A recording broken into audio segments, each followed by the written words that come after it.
מפי פרופסור ביל קולברנר ודוקטור אסתר שופק, שיציגו את העבודה שלהם על בינה מלאכותית ולמידה. ביל ואסתר הם מהראשונים שאימצו את כלי הבינה המלאכותית היוצרת בעשייה הפדגוגית שלהם, במחלקה לאנגלית במסלול של בלשנות אנגלית. The floor is yours. Thank you. So I want to start out by saying that people are looking at ChatGPT as the end of the humanities. It's the beginning of the humanities. In the New Yorker recently there was a piece about how our expectations as professors have been lowered. Mine are much higher now. I want to talk just first, before Esther and I both present a little more practical things, why this is our time. The old model of knowledge, where you can want to find out something and you consult somebody, that is Google, and you get the right answer, that's over now. Humanists from the Renaissance have always known that knowledge is produced. That doesn't mean we're relativists. It means we acknowledge the way that the subject makes a difference. So one of the things that we're trying to do is to ask questions and to get our students to ask questions. We will always, as you'll see from our presentation, emphasize the importance of reading and writing. So whatever administrator is here, everybody now, because ChatGPT is the shortcut and it will cause us to lower expectations unless we teach them to read and write. Let's give it a second. Okay, so I'm just going to tell you about a presentation that I gave to my students. I'm just going to tell you about an assignment that I gave to my students. I'm a Renaissance professor. I gave them an assignment on Psalms. And what I usually do is spend 3 weeks doing all the historical background for the Renaissance, and by then I've totally lost them. So I changed my syllabus this year, and I decided we're going to do text first. And I decided that the work that I usually do myself in class, I wanted them to start to do it. And we're still waiting. So you'll see in this assignment that I asked them to provide context for understanding the Psalms translations of the 16th and 17th century. Thank you. This has, yeah, let's. I have ChatGPT make all of my illustrations for class. It's a good way to procrastinate. So here's the assignment. I'm supposed to look here, and the assignment says, pretty much as I told you, use ChatGPT as a way to answer these questions. You may address any of the following by providing links, images, texts. So theological and political backgrounds to the translations. Did I mention there were 10 of them in the 16th century?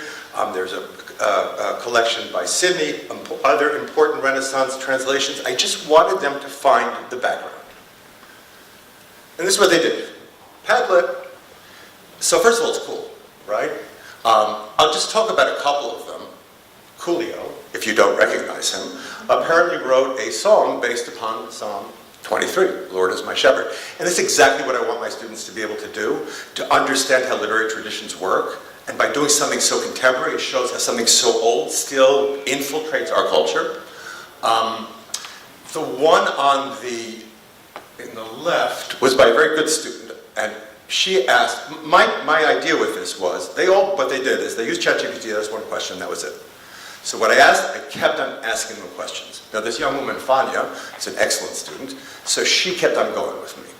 That's the thing you have to do, is you have to keep on asking it questions. Let's just go back to this first thing again. So this is on Psalms and music.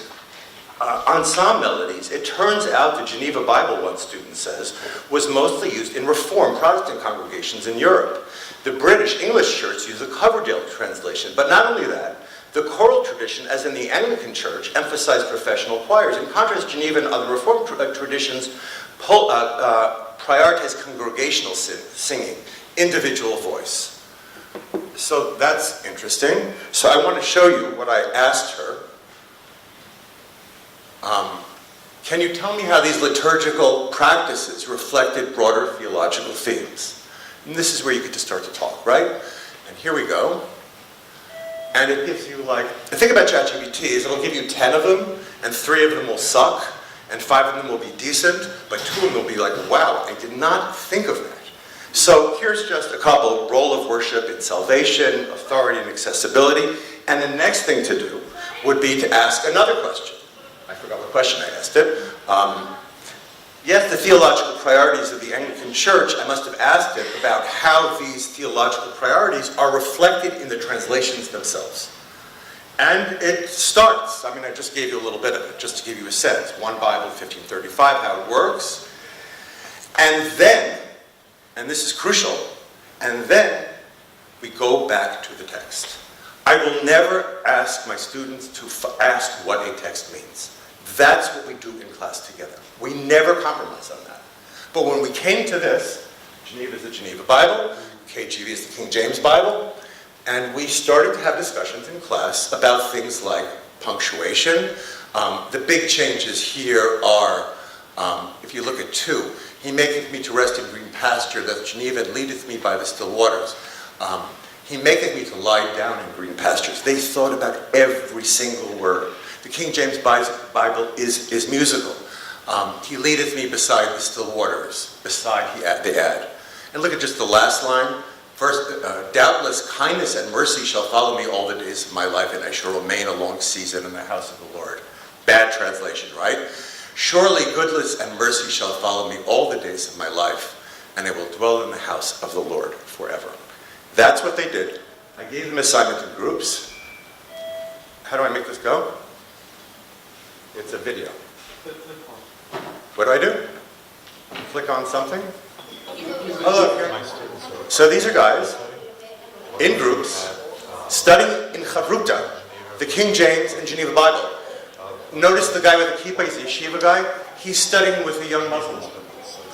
And so notice what we did here is we started with the broad context, and then we brought it down to earth. That's the most important thing. People think that ChatGPT is going to provide shortcuts. I've been working harder on teaching than I ever have in my life. And it's been much more satisfying because I get to these moments. I will tell you, I didn't video it, that at the end of this, they sang Mizmor LeDavid, Psalm 23 in Hebrew, the whole class.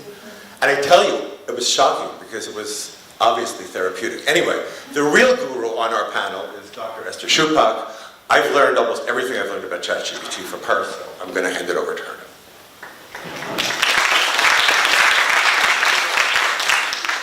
Thank you. Thanks. So I want to start out by apologizing, which I always tell my female students not to do, but here I go. I just needed to have some emergency dental surgery this week, and I had a wisdom tooth cut out of my gums, and so I hope that my speech will be clear enough, and I hope that I will have enough wisdom left to offer you something. So I want to begin. What happened to the screen? So I want to begin by clarifying my own position. The thoughts on ChatGPT tend to coalesce around 2 ends of the spectrum. On the one hand, there are people who are concerned that ChatGPT should not erode our students' abilities to read and to write and to think.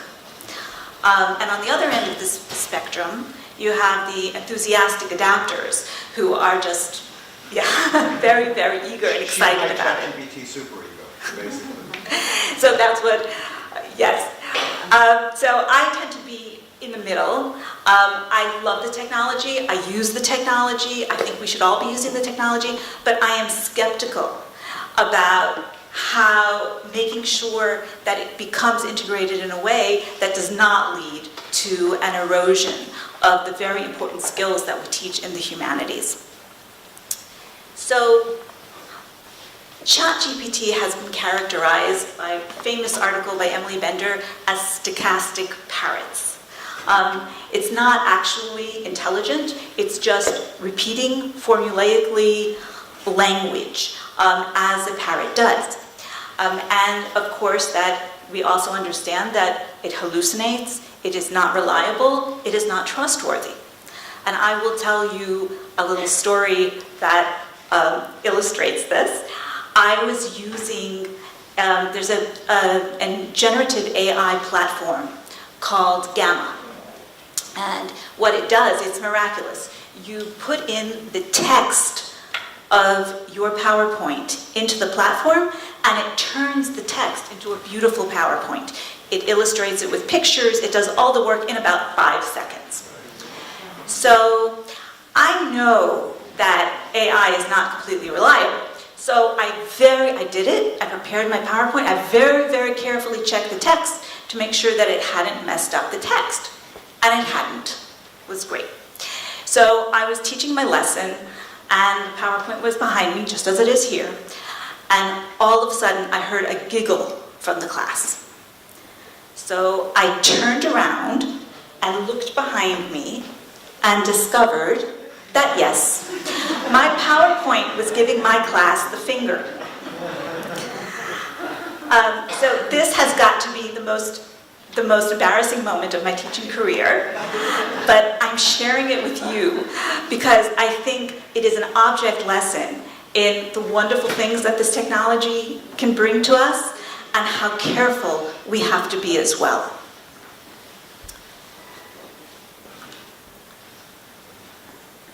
So I want to talk about some misconceptions that people sometimes bring to the table when they're talking about this technology. First of all, and perhaps the most common one, is that my assignment cannot be done with ChatGPT. And I cannot tell you how many friends and colleagues I've had this conversation with. People assume sometimes that if the assignment is based on the lecture notes, that if it's based on a text or a case study which is not available on the internet, that it's personal, that it's creative, that students will have to do it on their own. But actually, large language models can do pretty much any assignment. The students can upload your lecture notes to the large language model, and they don't even have to take the lecture notes themselves. They can use AI to take the notes and then upload that to the model. They can upload your text, they can upload your case study, they can ask the model to pretend to be a 20-year-old college student and answer the question. So there is really no assignment that you can assume cannot be done by ChatGPT. It can all be done with the help of ChatGPT. And if you can find one that can't, I'd be very interested to see it. Another related misconception is that I can easily spot AI usage. In fact, that is only true when it is done badly. Okay? We saw this vividly illustrated in our academic writing class. For the last decade, we've been giving an exam at the end of the class. And generally speaking, there is great consistency between the students' work that they've been handing in all the semester and how they do on the exam. Well, for the first time last year, there wasn't. We had quite a few A students who did significantly worse on the exam. And it's clear that they've been handing in ChatGPT-assisted work all along without the teachers realizing it, despite the fact that they're experts on this. There's also a recent study that has come out demonstrating the same thing.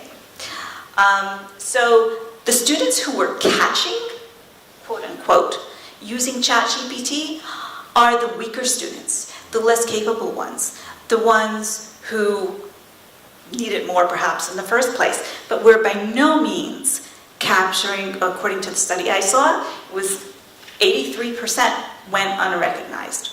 So we're not really getting a sense of the scope of it.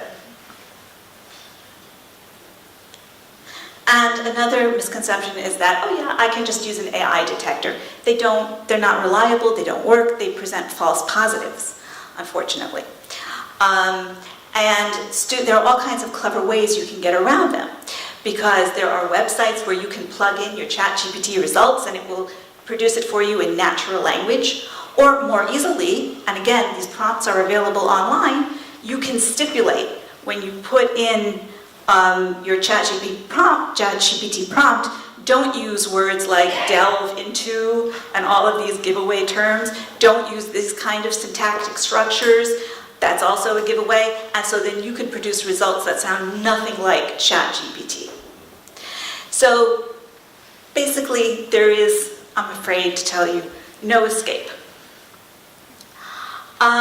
So if you have something, if you have an assignment that you don't want to change, or if you're testing some very, very basic skills, the only way to make sure that your students are really doing it is to do it under testing conditions.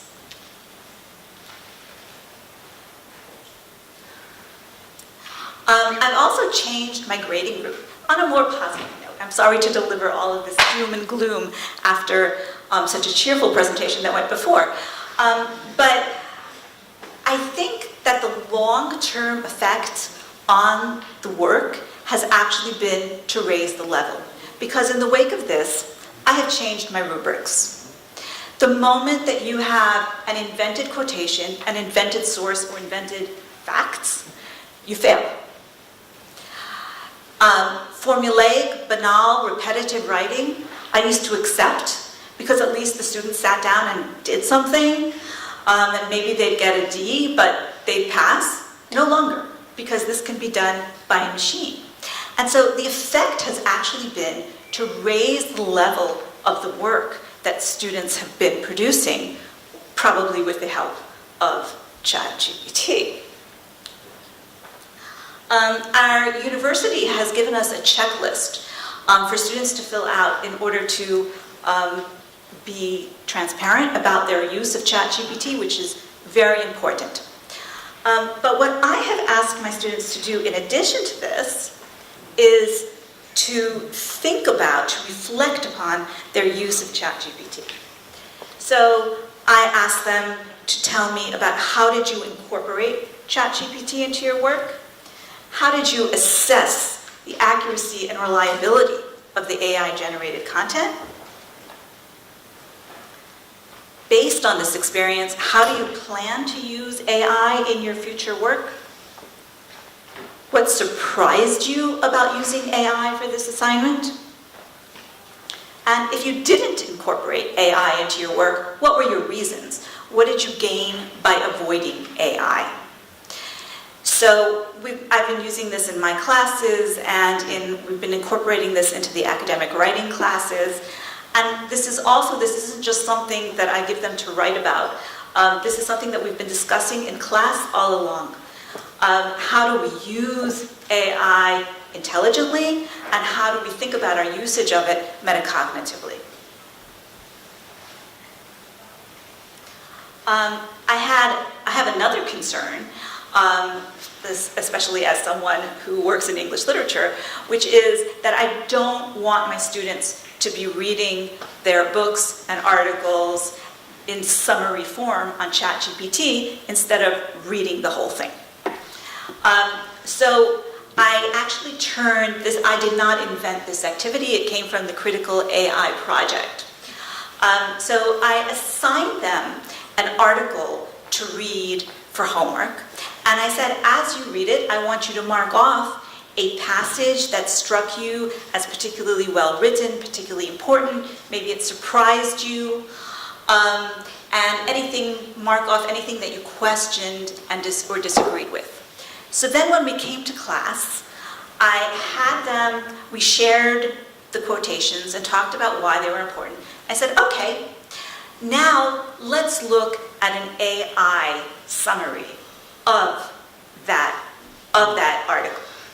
And the students looked at it and they realized how much the summary left out and how much they didn't get from reading the summary. But we didn't say, okay, no, now we're not going to look at summaries of our material in AI. I said, well, how can we use this to help us? And so my students came up with these ideas, which they gave me permission to show you. I created a Padlet, which we're using throughout the semester to think about how we use AI. So I have one student who thought it would be good to use as a pre-reading activity to prime herself before she reads an article for what to look for. Right? I would use the AI to read the summary, and then I would dive into the actual text. The reason I do that is because it focuses my thoughts. I had another student who said she would use it exactly the opposite way. She would want to read the article first and make sure that after she's finished reading it, that she understands the takeaways, which I think is also a great way to use AI summaries. And then I had a third student who had this very interesting idea that you can select the quotes that you found interesting from the article, and then you upload the article to the AI, and then you upload the quotes, and you ask it to produce a summary that is oriented towards what interests you. So I said, okay, let's try this as a whole class. And then the next time I assigned an article, I had everyone in the class tell me what their important quotes are, and we uploaded it all to the AI, and we actually produced a summary which was much better and far more interesting. And so the point of all of this is to explore the tool to see how it can be used productively and not reductively. The students are not avoiding learning in this way. They are increasing their abilities.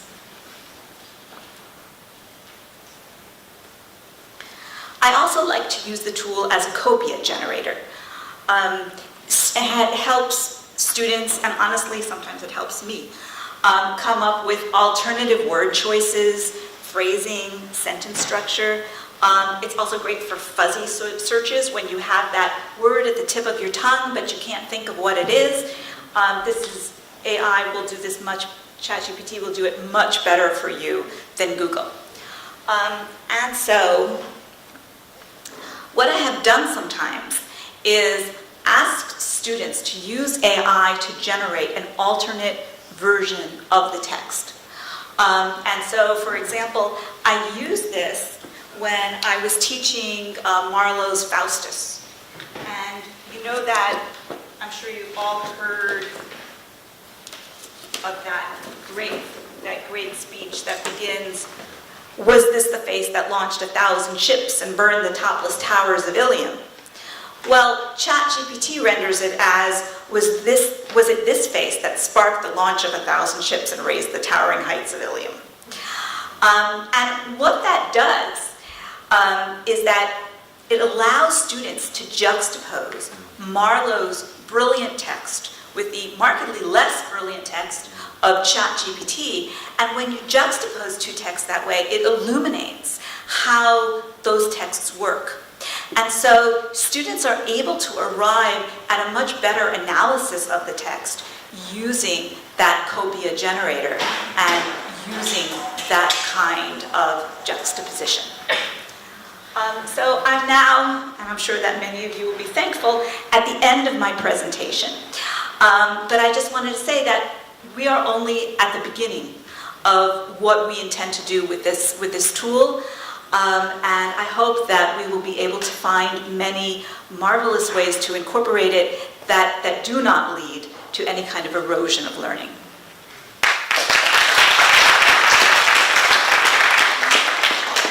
Tamara, did you have a question?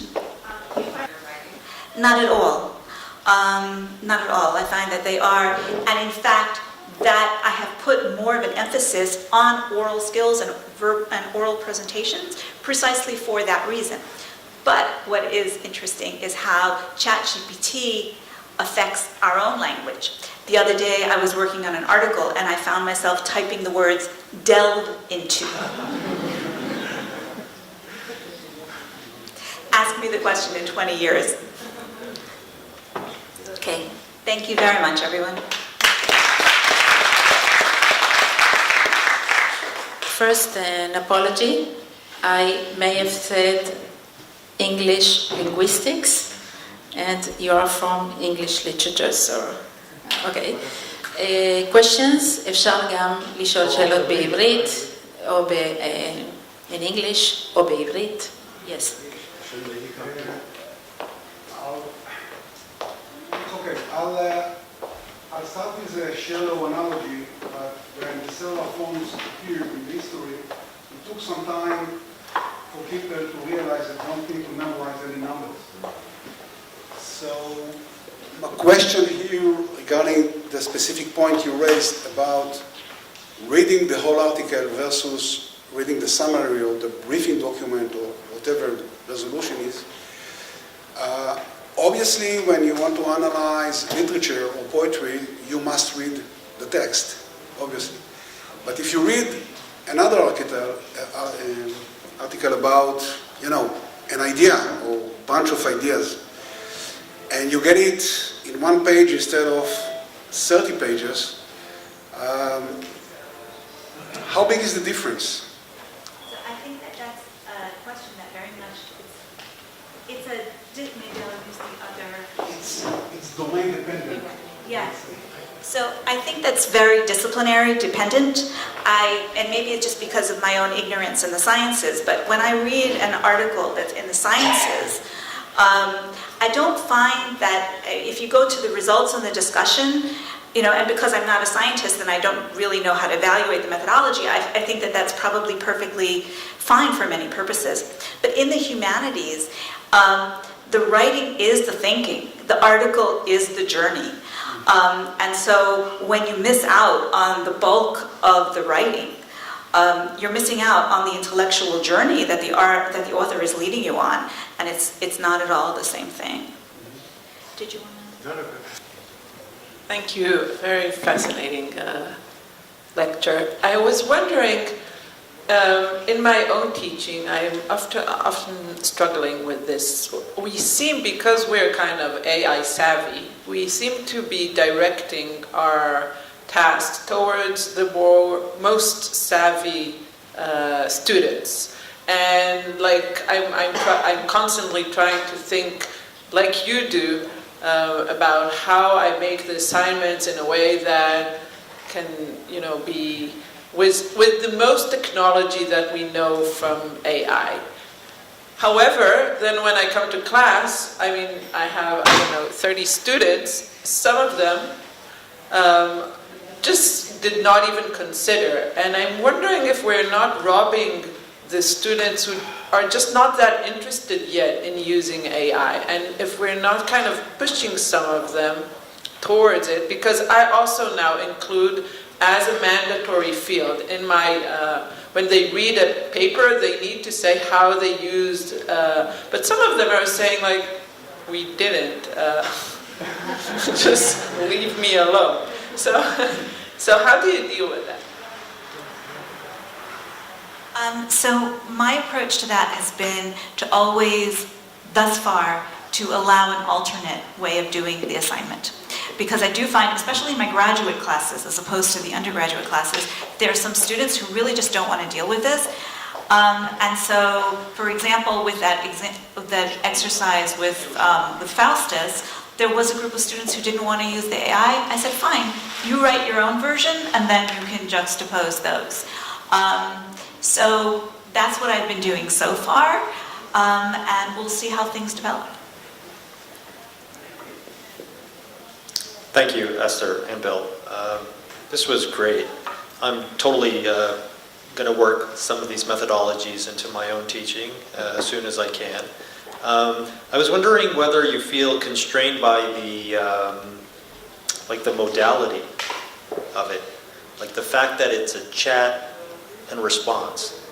It's pretty much the same hobby horse I've been riding since the beginning of this day. Is like, can we envisage some alternative modality that is more conducive to the kind of creativity that we want to engender in our students? So instead of having them launch a query and receive an answer in return, we can work on the text as if myself and the AI were together looking, glancing on the text, and then I can kind of summon the AI as I see fit into my process, rather than go to a different instance, as it were, and have a separate conversation and then go back. And that kind of switching is, it's distracting and it's counterproductive as far as I'm concerned.